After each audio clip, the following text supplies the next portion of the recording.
AR-15s and how AR-15s seem to be the weapon of choice in all of these mass shootings and all that goes along with that. And a lot of times, folks who really don't know or never use an AR-15 don't know exactly what it is. So essentially, if you're going to get rid of the AR-15, you're getting rid of any rifle that anybody has. And but the question that I have for my liberal friends is, how are you going to do it?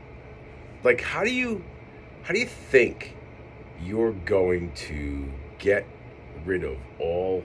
And I'll be conservative because I still think there's probably close to 1 billion guns. But let's say 500 million guns. How are you going to get rid of those guns? Right? How are you going to get them off of the streets?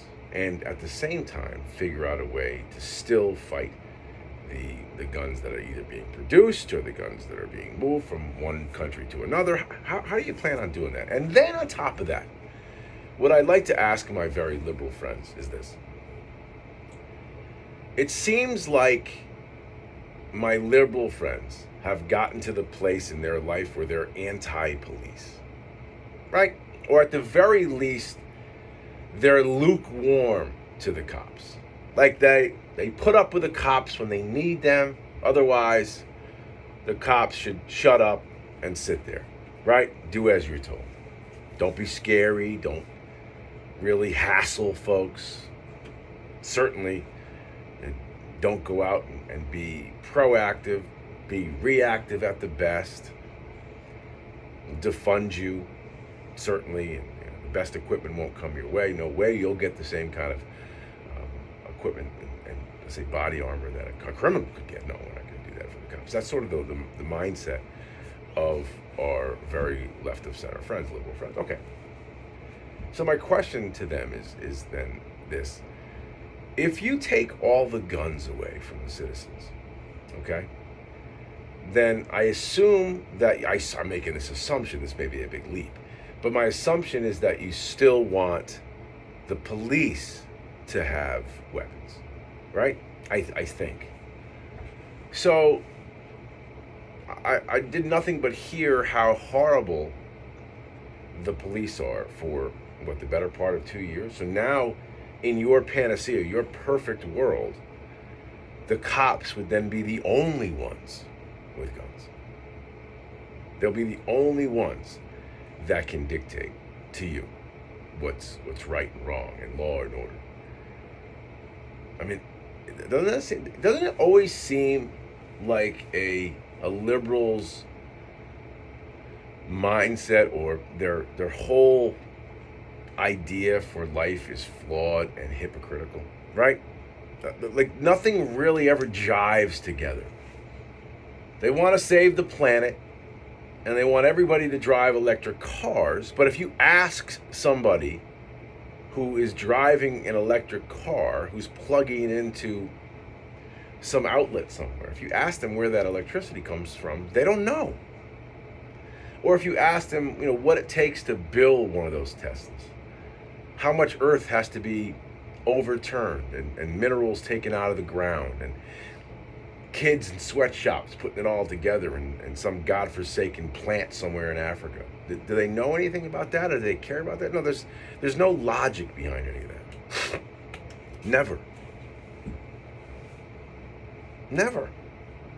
So, I mean, I can point to countless numbers of things when it comes to that kind of stuff. But just off the top of my head, it seems like most of their ideas are flawed.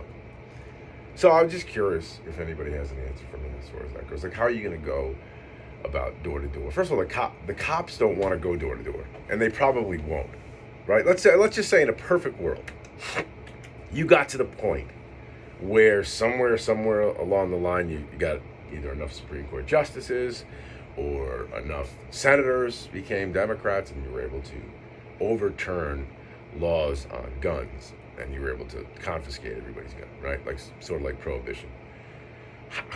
Cops don't want to go get them. They're not going to want to get them. Most of the police officers I know are pro Second Amendment. They want citizens to be armed and ready to go. Most cops, more than most, actually. So the crux of this issue is, how do you stop lunatics from shooting up malls or restaurants or grocery stores or for God's sake, schools? How do we do it? Right? How do we get to that point? Do you want to try to tweak how folks can get guns? Like some people say 18 is too young. Okay, well, you know what? I don't have an answer. My response to that, most people's response to that would be, well, 18's old enough to go to war. So if you want to change that, okay, then I guess we have a discussion on that. Whether it's the right thing to do, I don't know. I don't know how many lives that'll save. I have no idea. I mean, do you make better judgments as a 21-year-old as you would as opposed to being an 18? Probably. But for that matter, I could say, well, then you could raise it to 25 or 30. Right? And nobody's going to be going for that because now you're an adult and you're out there living in the real world, and certainly you think you should have a right to defend your home and your family. So I don't know how far you want to bend that. And talking about background checks and all that goes along with that, it seems like that's something that people could discuss and debate, but I don't know how much that's going to stop somebody. Obviously, red flags on social media, that's a place you have to look. But this kid didn't really post anything that ominous until 15 minutes before he did the shooting. So what do you do then? I mean, at that point in time, sure, you can run around like crazy and try to arrest a kid and try to go to every school in that kid's area, ping his phone. I'm sure we have the capability of doing that. See where he posted that from and find out exactly where he is and try to stop him, intercept him. I guess you could do that. Big Brother could be watching, depending upon what it is that you're posting. But now you're talking about infringements on people's, in some cases, people's free speech. And what are where are you going to draw the line? Is it going to have to be a direct threat, or is it something ominous? And then, once people find that out, then they'll switch what they're doing on social media and change it up. Right? I mean, it's that whole village mentality, right? I don't know. Again, we always do this. I hate it. This is terrible. There's no winner here. It's only losers when it comes to this kind of conversation, this kind of topic. And, it's the worst thing in the world seeing this happen. This is like the worst case scenario. It's so horrifying to think that kids in grade school are being shot to death. It's horrible. It's horrible. But I want to go back to the hypocritical side of this for a second. Now, I'm not saying Republicans aren't hypocritical. And I'm sure there are plenty, and I'm sure I could find, if I dug a little bit, find plenty of instances when a Republican said one thing and did another. I'm so over it. I'm sick of it.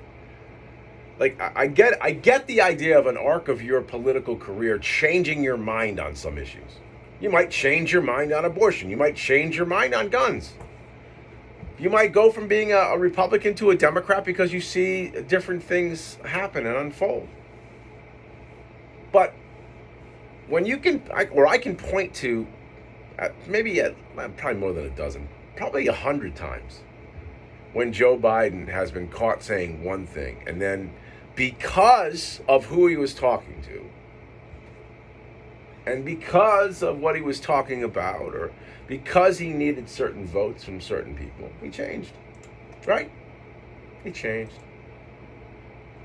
So, we hear Biden